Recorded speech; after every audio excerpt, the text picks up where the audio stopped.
Welcome back to the Talkin podcast brought to you by the folks at Chief of Staff KC, your local trusted talent scouts, making connections that matter. This week, we're joined by the founder of Bungii, Harrison Proffitt.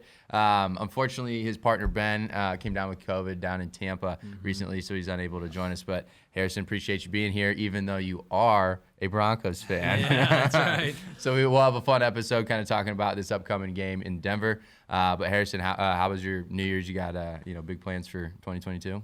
It was great. Yeah, well, first of all, pleasure to be on here, guys.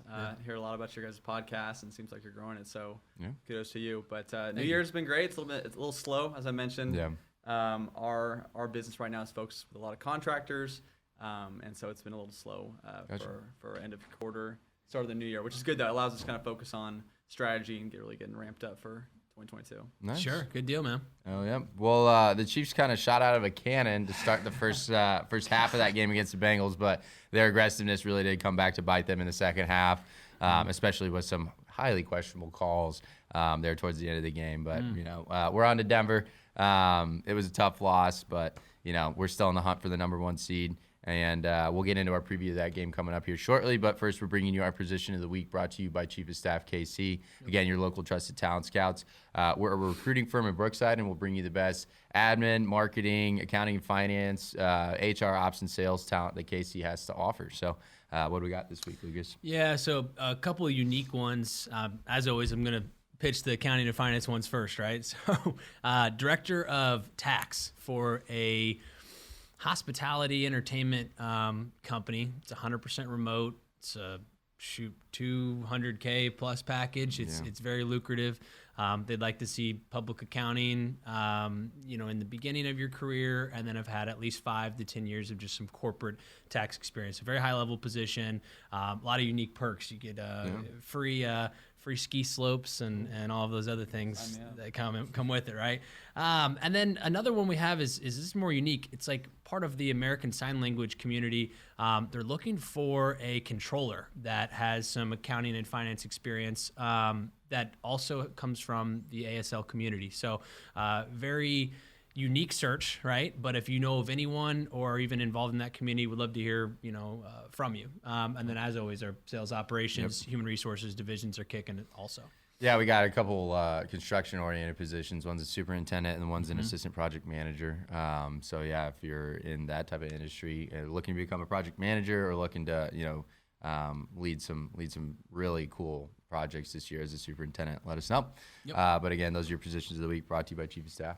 Sweet. Harrison, thanks for coming on, man. Absolutely. Obviously, I got to meet you, not too long ago, and we had some good football conversations and then business conversations. And but for our viewers and everyone else watching, would love for you to kind of just fill them in a little bit on, the partnership you have and how you created and had the idea of Bungii.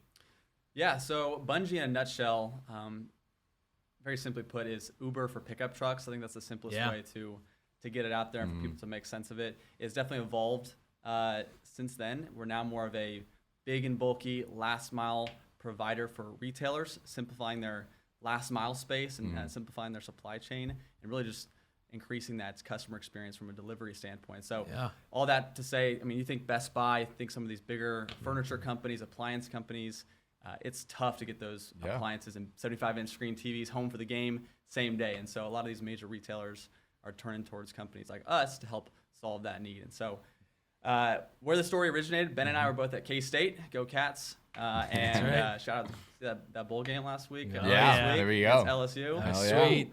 I'm excited for the future. There we go. But we met at K-State, and Ben had a 99 Ford Ranger.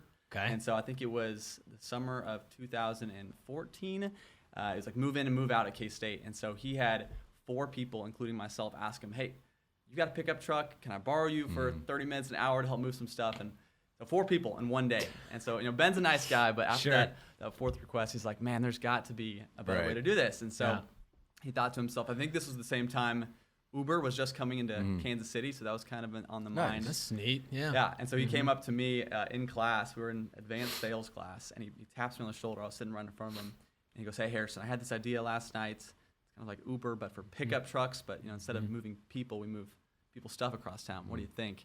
And so I'm like sitting there leaning back, and I don't know what happened. I kind of just blacked out in the moment. I'm like, let's start a business, brother. And so we Love walked it. out of class Oh, that yeah. day with one thing in mind. It was, tap a button, get a truck, that Uber for pickup truck model. And That's Sure. awesome. that was back in 2015. Yeah. And here we are in 2022 now. Okay. As someone who has a truck, I can attest to how annoying that Oh, can yeah. be sometimes. As someone who doesn't have a Dude. truck, I can tell you how many times I've asked somebody who Yeah, has a truck. there you go. There you go. That's right. That's awesome. But so I know that you guys originally started out as just that peer-to-peer model. What kind of led you to that pivot to more that last hour delivery, last day delivery? Yeah, well, there's a few factors. One, we were really looking at that longevity and long-term value of a customer, and we weren't seeing it from the consumer standpoint. We really had to be completely at scale to start seeing the benefits of a consumer model. Right. And so that we were kind of looking at that. We're looking at where were our customers coming from that were consistently using us, and we started seeing that these business partners were utilizing us for their same-day delivery and moving those big and bulky items. So we started Sure. looking at that,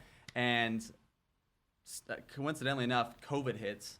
And so everyone starts shutting down. Right. People aren't shopping anymore for big and bulky products. They're not doing a lot of Facebook Marketplace. So our consumer business started tanking. But thankfully, we were already having conversations with these major retailers, and we were worried that they might also kind of retreat back into their businesses. But it was quite the opposite. They said, hey, we need to figure out this last mile, same day solution, especially for like this touch-free solution with COVID. And so we were kind of sitting there with our hands up saying, hey, we can do this. We can help solve these problems for you. And so that led to a lot of great conversations. It's led to some national partnerships that have not only helped us stay afloat, but scale and expand. I've seen that Moving forward. So it's been a fun That's past couple awesome. of years. A roller coaster ride, but Yeah. I think it's been a great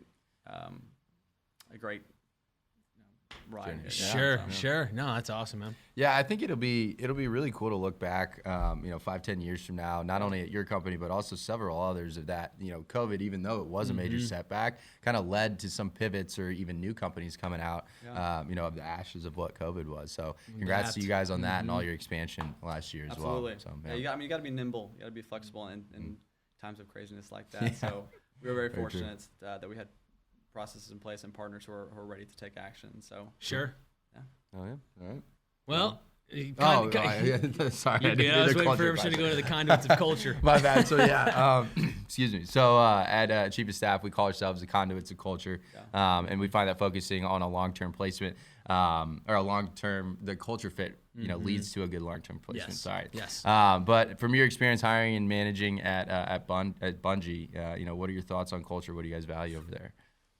Man, there's so many things, and we've got our core values on the wall, like some people say, which is I think important. But really, for us, it comes down to first impressions when we're talking to people. The two things it comes down to is integrity and a sense of grit. So basically, like are you doing the right thing, and then also are you working and holding yourself accountable when no one's looking? And so I think those are kind of the two things we really look at first, and then obviously as you get involved in the company, your performance there, and stuff like that there. But those are kind of the first things we look at. I like from that. a culture fit. Yeah, it seems like a pretty entrepreneurial mindset. Yeah, you have to be. You also have to realize that your path and your career and your job especially a startup, it's going to change. Yeah. Oh, yeah. And so people who come in thinking, hey, this is my job and I'm going to stick to it.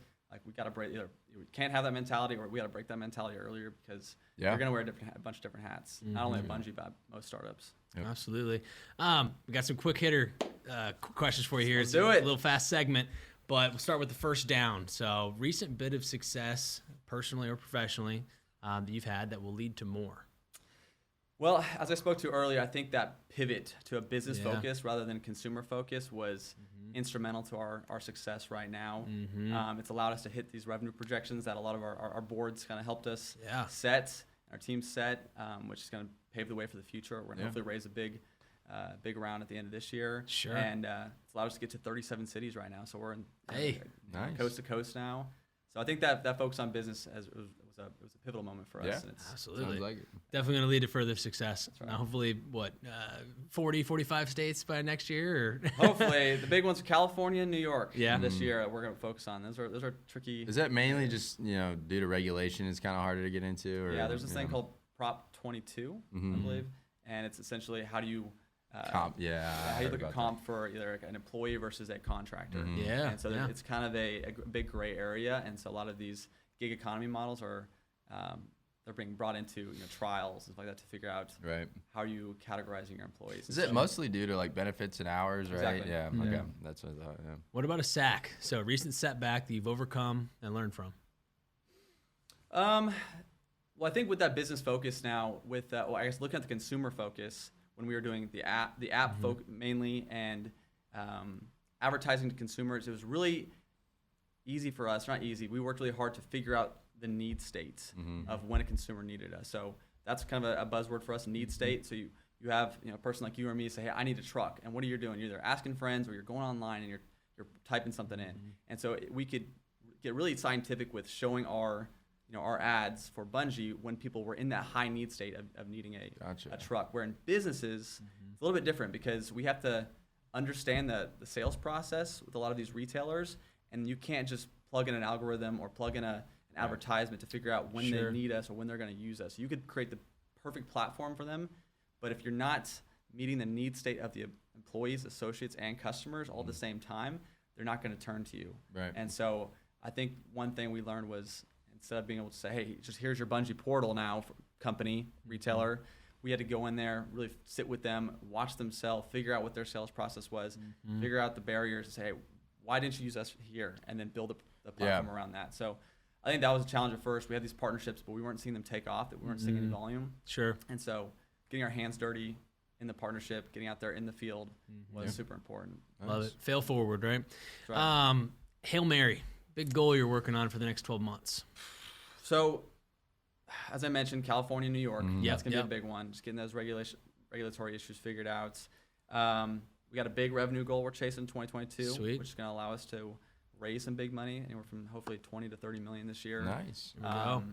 Hell yeah, man. And then I think outside of that, we're going to get a few other major retail partnerships that are going to help drive that growth and drive that expansion for us to help get into some of these larger markets. So whether it's an IKEA or a Home Depot or a Walmart that hits with us, being able to lock one of those down is going to be a big win for us this year. Congrats, dude. Well, those are some lofty goals, but wish you all the best with your success this year. And then I do have one last question for you, business-wise. Is just, so obviously, you're focused a lot on, these big retail partners, but is now that you've kind of expanded into, 30 plus states, is there gonna be a focus on that consumer model more now that you're, kind of at scale?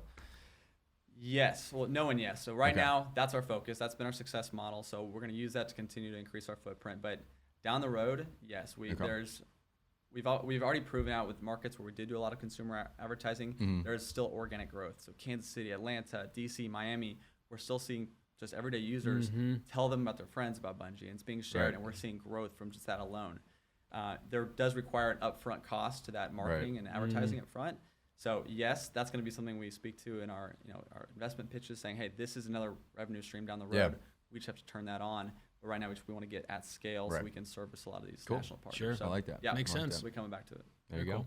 All right. Well, yeah, I mean, we'll touch on this Bengals game really quickly as we talk some chop. But I know you're a Broncos fan, so we won't waste your time too much with it. But yeah, I mean, when we were sitting here with Andrew Tate talking about score predictions and everything, oh man, that was, we had to release the episode a little late because of the editing issues we had with COVID and stuff. But man, that was egg on my face. Yes, absolutely. We thought we were gonna walk in there and hand it to him, but man, and we did in the first half. Like, that was a pretty impressive first half. But I don't know what it is about Andy Reid coaching with the lead, or Steve Spagnuolo being a little aggressive there towards the end. But like, I mean, my only takeaway is, how the hell do you not, put someone to help Charvarius Ward on Jamar Chase with 3rd and 27? Like, he had 116 yards in the first half. And then you go into the locker room and you don't make any second half adjustments, and then he puts up 155 on you in the second half, and you lose the game because of it. Like,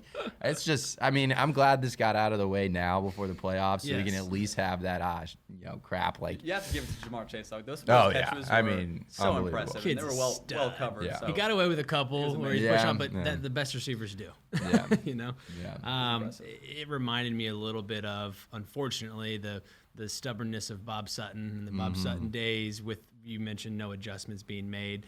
It's a blessing and a curse, because when it works, we're never going to be sitting here having this conversation. We're going to be praising him and saying, man, he was aggressive on that 3rd and 27. That was the right call, or as we all know, like, what are you doing? So that's what we're saying today. But, I want to turn the page. I don't want to focus on it that much. You guys can breathe. You're fine. There we go. I know, it is what it is. We're on to Denver. We're on to Denver.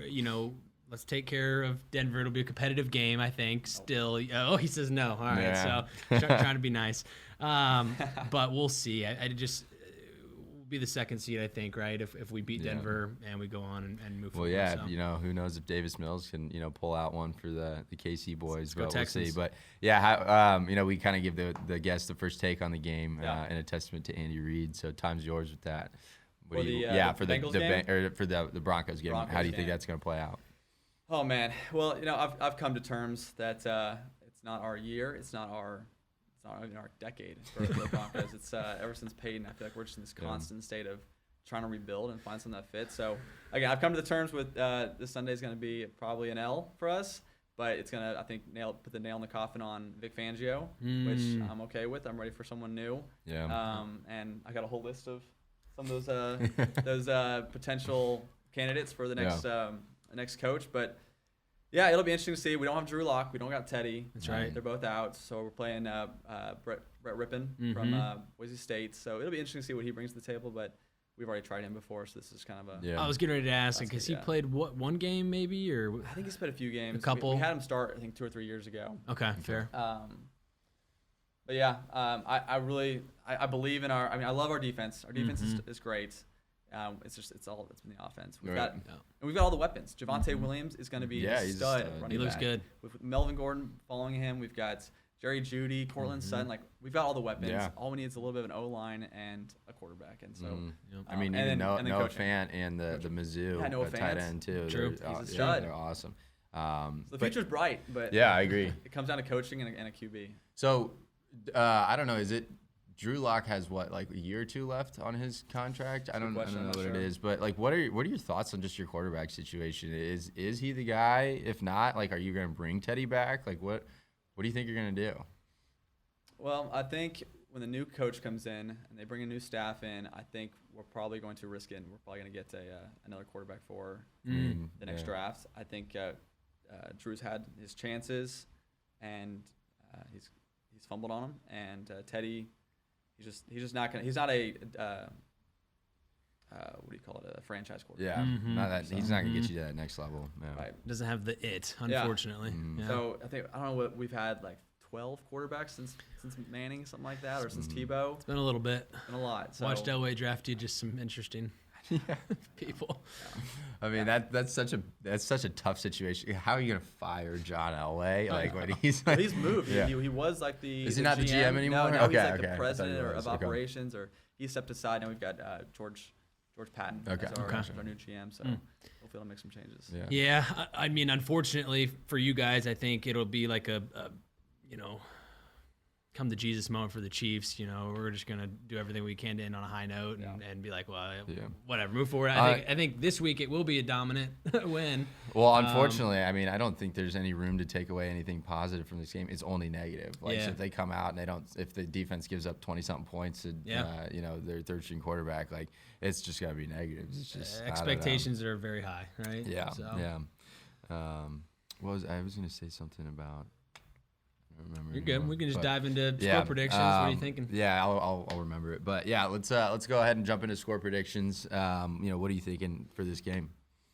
Well, with no QB on our side that we can trust, I think you're gonna have Mahomes in for the first half. He's gonna put up like 28 points. We'll probably kick a couple field goals. And then you'll probably pull out Mahomes for the second half and a lot of your starters. So it's probably gonna be slow running from there. So I'm thinking maybe 13 to 35, something like that. Okay. Unfortunately. Tucker's prediction is 31-10. He's not here yet to step out quickly with us, but I kind of like that. I'm just going to barely change it a little bit. 31-13, Chiefs. Yeah, I'm gonna give the Broncos a little bit more credit because, again, I think we might just not be playing overly aggressive. So I'm going to go 34-17. Now you're just saying that because you're going to Denver. Yeah, that's right. Yeah, I mean, I was originally going to go to the game on Sunday, but they moved it to Saturday, which kind of sucks. Have you ever been to a Mile High game? I've not, which I was looking forward to it. But yeah, I mean, can't make it Saturday, unfortunately. But what I was going to say, I remembered it, is a little bit of nightmare fuel for the Chiefs here. Yeah, with your quarterback issues, there's a couple real big names on the market there next year with Russell Wilson, potentially Aaron Rodgers if he's out. Like, that's right. Oh man, I Back do out the not money. want to see that again. But I mean, I feel like our it'd be a formula, good. though. It's a good landing spot for either of those guys. Yeah, I mean, that's the thing is like the same way when Manning came in and took you guys to Super Bowl II. You guys had the defense, right? You had the weapons. You just didn't have that quarterback to take you there. And then he comes in and you're immediately Super Bowl contenders. So if Russell Wilson steps into a Broncos uniform, I mean, look out. Like that would be a high flying division with Russ, Herbert, and Mahomes, and then who cares about Derek Carr? But yeah, I mean, hopefully that doesn't happen. But I think you guys do have a bright future. It's just getting that. I mean, I do think it comes down to the coach too, though. Honestly, like Vic Fangio, I didn't think from the start was a good hire there. He's too defensive minded with a young quarterback. You got to mold like that. So yeah. Well, I think it comes from the top, and so I mean, even at the highest of the top of the Broncos, our ownership, we're selling they're selling it. So the Bolin family, they're moving out. So that's up in the air. Who's going to buy the Broncos franchise? True. I didn't think about that. I've heard a little rumor about Jeff Bezos. Jeff Bezos. I think that's out. Jeffrey Elon Musk was Bezos. saying he might buy it.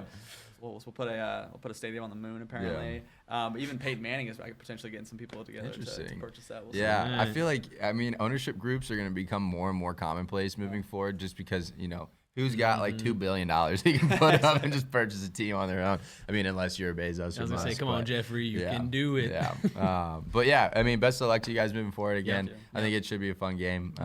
But yeah. Thanks for joining us this week for talking some shop, Appreciate you. chop. But Thank you guys.